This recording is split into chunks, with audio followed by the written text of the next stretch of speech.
शहरियार साहब को सिर्फ एक गम खाया जा रहा है। बाकी मैं उसको जानता हूँ, आप सब लोग आपने उसको सुना।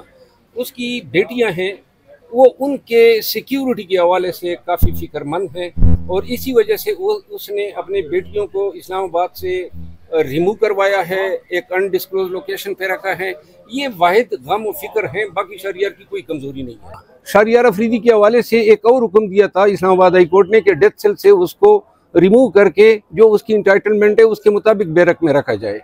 अभी आपने शहरियार साहब को सुना, अभी तक वो डेथ सेल में है, उस डेथ सेल में है जिसमें मुमताज़ कादरी को रखा गया, जिसमें एड्स के मरीजों को रखा गया, टीबी के मरीजों को रखा गया। उसको कोई चटाई, कोई फोम मैट्रेस नहीं दी जा रही है। और आज अदालत में ये सारी चीज़ें हमने अदालत में जज साहब को आगाह किया। शहरियार अफरीदी का आज पुलिस ने 2 दिन रिमांड हासिल किया है।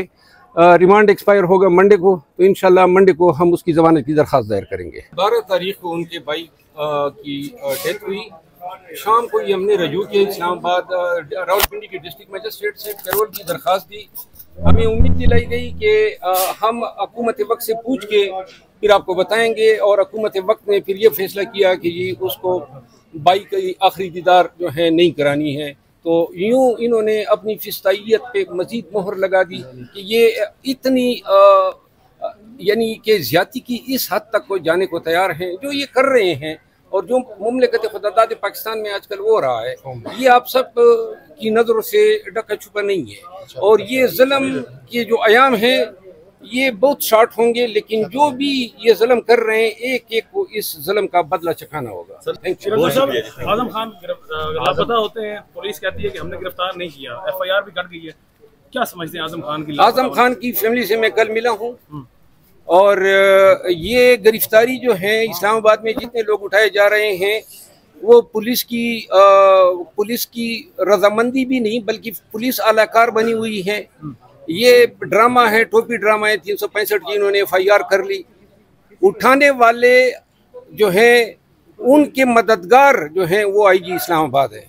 इन सब और ये इन्हीं का किया दरा है। इंशाल्लाह कल नहीं परसों मंडे को जो है इस हवाले से रिट पिटीशन दायर कर रहे हैं। सर IG इस्लामाबाद कभी कहते हैं कि इस्लामाबाद पुलिस और जो है एलिट के वर्दी में यहाँ पर एक गैंग आया हुआ है, तो कभी उन पे इल्ज़ाम लगा देते हैं तो कभी किसी पे, मगर जो लापता होते हैं उनका पता अभी तक नहीं चलता है। बस ये जब से वर्दी में आया है तो वही वो एलिट है। अच्छा, अभी आप क्या मुस्तकबिल देख रहे हैं शहरियार अफरीदी साहब के केस को लेकर? क्या लग रहा है कि जमानत हो जाएंगी, रिहा हो जाएंगे बहुत जल्द? देखिए, जो आज जिस केस में रिमांड दिया गया वो ऑलमोस्ट अवेलेबल है।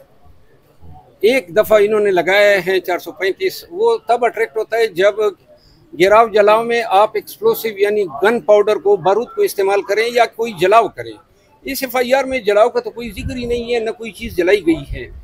लिहाजा 435 ये ताज़ीर में वही दफात लगाते हैं। जज साहब को भी आज हमने कहा कि 435 अट्रैक्ट नहीं होता है, लेकिन बहरहाल जज साहब का फैसला है। आजकल के हालात में रिमांड देना ज़रा थोड़ी सी मजबूरी बनी हुई। 9 मई के रोज़ दर्जशुदा एक मुकदमे में आज अदालत में पेश किया गया।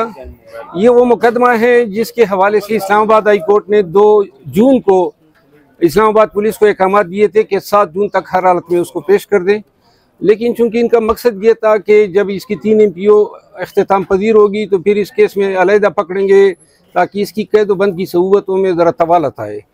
अदालत का हाई कोर्ट का हुक्म न मानने पर हमने कंटेम्प्ट ऑफ कोर्ट की पिटीशन दायर की इस्लामाबाद पुलिस के ख़िलाफ़, जिसमें परसों सुनवाई हुई और कल जो है परसों मंडे, आने वाले मंडे को इसमें हियरिंग है कि हाई कोर्ट का हुक्म क्यों नहीं माना गया।